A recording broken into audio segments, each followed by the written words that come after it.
Almost every effort to control speech and shut down either abusive speech or hate speech is a feminist project. About a year ago, and this is important because they don't just want to tell you lies, but they want to stop you being able to call them out on it too, by branding your jokes or your criticism of them abusive or harassing or hateful. And when you hear these words, it normally means that a conservative is talking, and it normally means that you've said something right. And because they don't have arguments, they instead call you names. They call you an abuser or a harasser or a misogynist or a racist. I mean, there are some genuine racists around, but not many of them. And this is what the left now does, because it knows that it's been telling you porkies. It knows that it's been lying to you, and it doesn't like being called out on it. In the era of social media where everyone can call them out on it, they need a new strategy. They need a new way of shutting you up. About a year ago, the United Nations suggested that we censor the entire internet to save feminist feelings. They released a report called Cyber Violence Against Women and Girls, a global wake-up call. Now, if I were writing a report on cyber violence, I could do it in about 140 characters, but somebody's already done it for me. This is the best strategy for dealing with mean words on the internet. It is not turning around and calling your interlocutor an abuser, harasser, a monster. There is a better way to deal with stuff if you don't like it on the internet. I printed this out and I sent it to Leslie Jones. Now the UN, talentless. The UN report contains a number of bizarre attempts to equate critical tweets on the internet with actual violence. Here's a direct quote from the UN report. Quote, "A cyber touch is recognized as equally harmful as a physical touch." End quote. A cyber touch is recognized as equally as harmful as a physical touch. What they're trying to do, and this is part of the problem with Black Lives Matter too, what they're trying to do is equate words with action, ideas with physical violence. Because if they can do that, if they can persuade you that your words damage them as much, require them to retreat into safe spaces, and then you trigger warnings for them, if they can persuade you that words are violence, as the left likes to say, well, it legitimizes their own violence against you. If you've seen any of the coverage of political rallies in this election season, this wonderful, chaotic, marvelous election season, you will know which direction the violence comes from, and it is not from supporters of Donald Trump. And the reason that they try to persuade you as much as they can that your words are violence is because it allows them to hit you afterwards with a clear conscience. So don't fall for it. Your UN report also says cyber violence places a premium on emotional bandwidth. I don't know what emotional bandwidth is. Anita Sarkeesian went to the UN and called for laws to deal with harassment, and she defined harassment as people telling her to shut up on Twitter. And this is the United Nations, suggesting in a report that we should censor the internet to save the feelings of professional provocateurs who go out and say appalling things about men, who go out deliberately trying to provoke reactions and then cry foul when they get those reactions and demand laws to punish the people who disagree with them. And this is a sort of nexus, this cry-bully nexus, these people who exist in a sort of quantum superstate of victimhood and aggressor. This is something that feminism and Islam have in common with one another. Speaking of Twitter, look what they did when they stacked their Trust and Safety Council with lunatics. Now, Twitter basically killed itself with these people.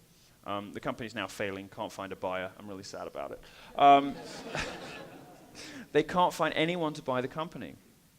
Why? Well, at least in part because they got drawn into this narrative about abuse and harassment, and they thought the reason that nobody was joining Twitter was that there were all these mean words. Well, it wasn't mean words. Twitter started failing when they started clamping down on free speech, on First Amendment values. It's a private company. They don't have to abide by the First Amendment, but they should because it's good business.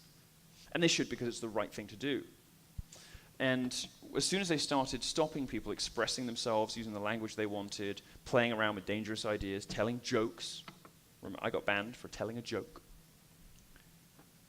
The company started to falter. And now, of course, they can't find a buyer. And this Trust and Safety Council, this is another way that liberals like to play with language. Trust and Safety Council, well, who could argue with that? Who could possibly disagree with a body set up to make sure that everybody is safe and can trust whatever? Who knows? But it wasn't really about that at all. It was actually a committee of very hard-line progressive activists, feminists, Black Lives Matter activists, and so on, who wanted to limit the range of acceptable opinion on the internet.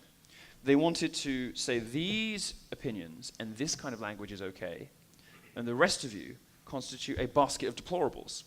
And that basket of deplorables should be ejected from the internet. You are, in Hillary Clinton's words, irredeemable. That's why Twitter failed.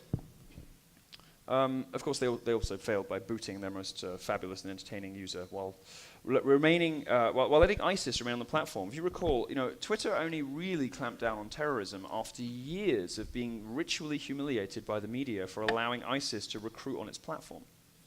Only after being bullied by the media did Twitter do anything. These are the feminists who run Twitter, pandering to not just regressive social attitudes from Muslims in our own countries, but to Islamist terrorists, the really worst guys, the guys with the guns in Syria.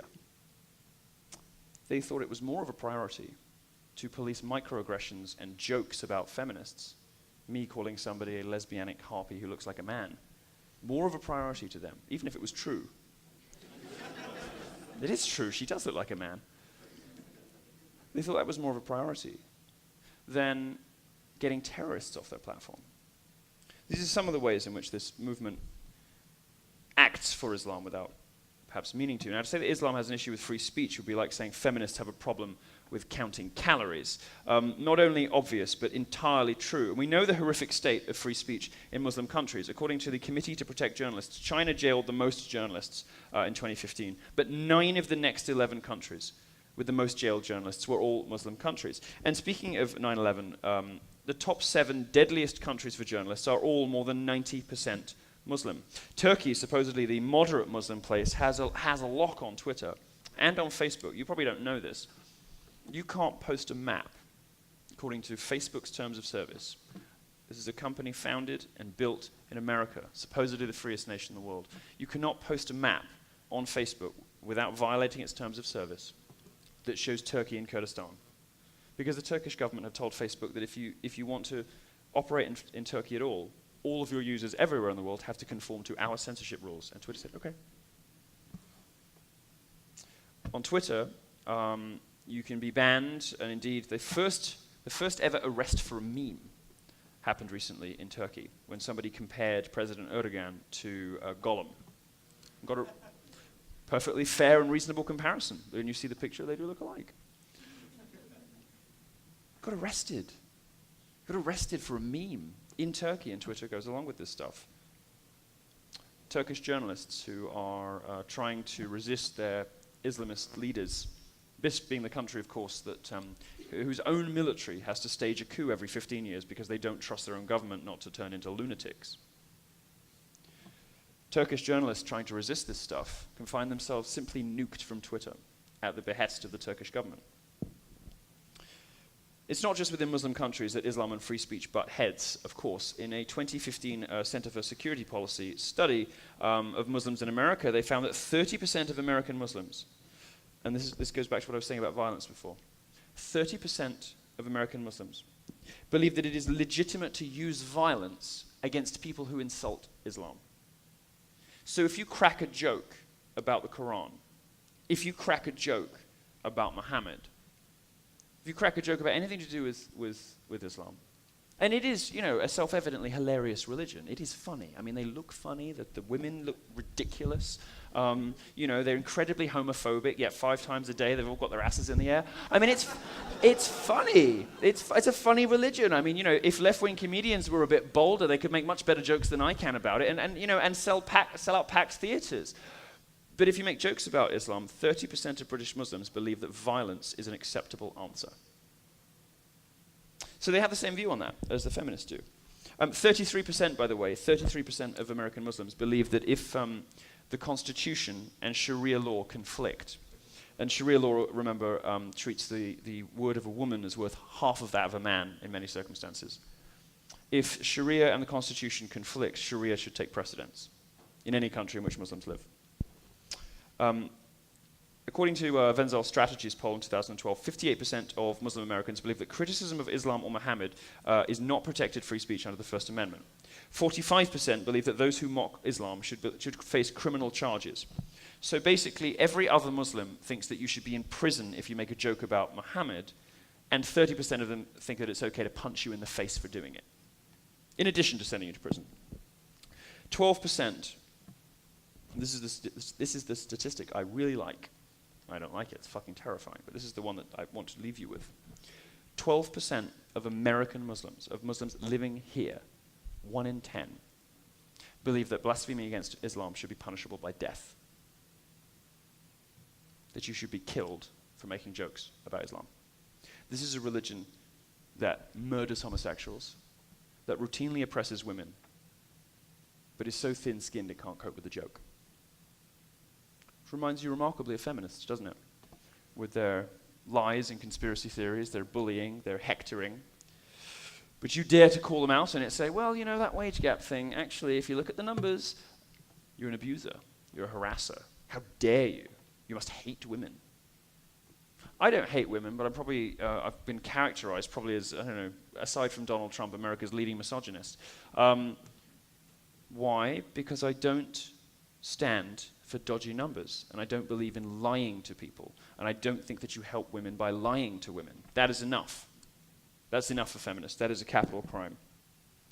The entire world loves Malala. Do you know who Malala is? That little girl. Doesn't she look cute in her hijab? You know, sort of wandering around spouting sort of UN-friendly platitudes that her dad writes for her. Well, you might think she's cute, but here's something she said, which passes in the media for moderate. The more you speak about Islam and against all Muslims, the more terrorists we create. Sort of sounds like a threat, doesn't it?